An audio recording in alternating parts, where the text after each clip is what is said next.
नमस्कार मंडळी, आज आपण काठोकाठ पदर सुटलेली, खमंग आणि खरपूस भाजलेली एकदम मऊ लुसलुशीत अशी ज्वारीची भाकरी कशी बनवायची हे बघणार आहोत। व्हिडिओमध्ये दाखवल्याप्रमाणे तुमची जर भाकरी एकदम मऊ लुसलुशीत होत नसेल किंवा कडेपर्यंत फुगत नसेल किंवा भाकरी बनवून झाल्यानंतर चिवट किंवा वातड होत असेल तर ते तसं होऊ नये म्हणून इथे भरपूर अशा बारीक सारीक टिप्स सांगितलेल्या आहेत, त्यामुळे व्हिडिओ शेवटपर्यंत नक्की बघा। आज मी इथे 2 भाकरी बनवणार आहे। त्यासाठी बरोबर 2 मुठी ज्वारीचं पीठ घेतलं। एका मुठभर पिठामध्ये माझी बरोबर 1 भाकरी होते। 2 भाकरी करायच्या होत्या, त्यामुळे मी 2 मुठी गच्च भरून ज्वारीचं पीठ घेतलं। आता हे पीठ चाळून घ्यायचं आहे। जेवढं लागेल तेवढं पीठ मी चाळून घेत असते।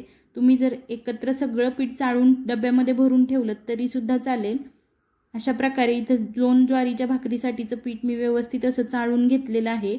आता हे पीठ एकत्र करून घ्यायचं आणि यामध्ये अगदी थोडं थोडं करून पाणी घालायचं।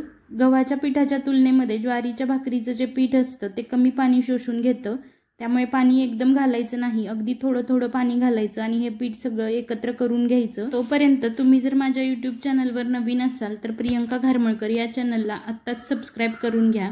फेसबुक आणि इंस्टाग्रामवरती सुद्धा फॉलो करायला विसरू नका। अशा प्रकारे अगदी थोडं थोडंसं पाणी लावून मी हे पीठ व्यवस्थित असं ओलवून घेतलेलं आहे। आता जेवढ्या भाकरी तुम्हाला करायच्या आहेत तेवढ्या भाकरींचं हे पीठ असं ओलवून घ्यायचं। पीठ ओलवून झाल्यानंतर त्यामधला 1 किंवा 2 भाकरींचं पीठ काढून मळून घ्यायचं आणि उरलेल्या भाकरींचं पीठ नंतर लागेल असं मळून घ्यायचं। सगळ्या भाकरींसाठी लागणारं पीठ एकत्र मळायचं नाही, कारण ते पीठ नंतर कोरडं पडतं, भाकरी व्यवस्थित थापता येत नाही आणि नंतर वातड सुद्धा होते। पीठ मळताना हात फक्त पाण्यामध्ये ओला करून घ्यायचा आणि हाताच्या तळव्याचा वापर करून त्याला जोर देऊन ज्वारीचं पीठ असं मळून घ्यायचं। व्हिडिओमध्ये तुम्ही बघू शकता। असं केल्यामुळे या पिठाचा चिकटपणा वाढतो आणि भाकरी अजिबात तुटत नाही। इथे आपण भाकरी मळण्यासाठी थंड पाण्याचा वापर केलेला आहे। ज्यावेळी भाकरीचं पीठ ताजं असतं, म्हणजेच की तुम्ही गिरणीतून ज्यावेळी हे पीठ दळून आणता त्यावेळी 15 ते 20 दिवस यामध्ये गार पाणीच वापरून पीठ मळायचं, कारण ज्यावेळी पीठ ताजं असतं त्यावेळी त्याच्यामध्ये गरम पाणी घालायची अजिबात गरज नसते। जसजसं ज्वारीचं पीठ जुनं होत जातं किंवा शिळं होत जातं तसतसा त्यामधला चिकटपणा कमी येत जातो। त्यामुळे चिकटपणा जर कमी येत असेल तर त्यावेळी तुम्ही कोमट पाण्यामध्ये हे पीठ मळलं तरी सुद्धा चालेल। 1 ते 1.5 मिनिट हाताच्या तळव्याच्या साहाय्याने रगडून रगडून व्यवस्थित असं हे पीठ चांगलं मळून घ्यायचं। अशा पद्धतीने पीठ जर तुम्ही व्यवस्थित मळून घ्याल तर भाकरी तयार होताना सुद्धा एकदम मऊ होते, अजिबात वातड होत नाही। असं पीठ आपलं मळून झालेलं आहे। या कन्सिस्टन्सीचं पीठ मळून घ्यायचं, जास्त घट्ट किंवा जास्त पातळ सुद्धा पीठ मळायचं नाही। आता यामधून 2 भाकरी आपल्याला करायच्या आहेत, त्याचे 2 उंडे अशा प्रकारे सेपरेट करून घ्यायचे। हातावरती चांगलं गोल फिरवून याचा उंडा बनवून घ्यायचा। याच पद्धतीने मी दुसरा सुद्धा उंडा बनवून घेतला। त्यानंतर आता आपण भाकरी थापण्यासाठी घेऊयात। परातीमध्ये अगदी थोडंसं पीठ भुरभुरून घ्यायचं, हाताने भुरभुरलं तरी सुद्धा चालेल। त्यानंतर हाताला सुद्धा थोडंसं पीठ लावायचं आणि हाताच्या तळव्याच्या साहाय्याने फिरवून फिरवून ही भाकरी व्यवस्थित अशी थापून घ्यायची। दुसऱ्या साईडने हात लावायचा म्हणजे भाकरी गोल गरगरीत अशी होते। त्यानंतर बोटांच्या साहाय्याने सुद्धा भाकरीच्या कडा चांगल्या व्यवस्थित अशा थापायच्या।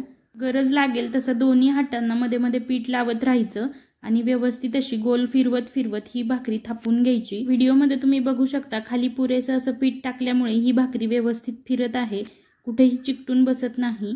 भाकरी थापताना सगळीकडून व्यवस्थित एकसारखी अशी थापून घ्यायची, कुठे जाड किंवा कुठे पातळ अशी अजिबात ठेवायची नाही। त्यानंतर इथे मी दोन्ही हातांना पीठ लावून दोन्ही हातांनी भाकरी थापत आहे। तुम्हाला जर येत असेल तर एकाच हाताने थापलीत तरी सुद्धा चालेल। परातीमध्येच भाकरी थापण्याची सवय आहे, काही लोकांना परातीमध्ये भाकरी थापायला जमत नाहीत, पोळपाटावर थापतात। तुम्हाला पोळपाटावर जमत असेल तर त्यावरती थापलीत तरी सुद्धा चालेल।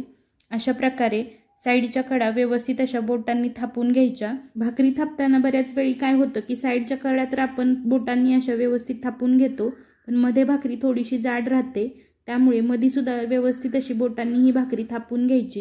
इकडून एकसारख्या जाडीची भाकरी थापल्यामुळे व्यवस्थित फुगायला मदत होते। व्हिडिओमध्ये बघू शकता एवढ्या जाडीची मी पातळ अशी भाकरी थापून घेतली होती। दुसरीकडे गॅसवरती तवा गरम करायला ठेवला होता। तवा एकदम कडकडीत असा गरम करायचा नाही, मध्यम गरम झाला की त्यावरती भाकरी घालून घ्यायची। तवा जर जास्त गरम झाला तर भाकरीला बुडबुडे येऊ शकतात। त्यानंतर भाकरीला सगळीकडून व्यवस्थित असं पाणी लावून घ्यायचं। कडांपर्यंत भाकरी चांगली ओलवून घ्यायची। एक्स्ट्रा असलेलं पाणी काढून घ्यायचं। तशीच जर भाकरी भाजली तर त्याला चिरा पडू शकतात। भाकरी भाजताना मीडियम किंवा हाय फ्लेमवरती भाजायची, कुठेही गॅसची फ्लेम मंद करायची नाही, त्यामुळे भाकरी किरवजली जाते। 15 ते 20 सेकंदात यावरचं थोडंसं पाणी असं सुकलं की भाकरीच्या कडा मोकळ्या करून घ्यायच्या आणि भाकरी उलटून घ्यायची। दुसऱ्या साईडने सुद्धा 1 मिनिटभर भाकरी व्यवस्थित अशी भाजून घ्यायची। त्यानंतर त्याच्या सुद्धा कडा अशा मोकळ्या करून घ्यायच्या। ही भाकरी जरी भाजलेली असली तरी कुठे कुठे कच्ची राहिलेली असते, त्यामुळे हाताने किंवा कापडाच्या साहाय्याने थोडंसं असं प्रेस करून फिरवत ही भाकरी सगळीकडून व्यवस्थित अशी भाजून घ्यायची। व्हिडिओमध्ये तुम्ही बघू शकता।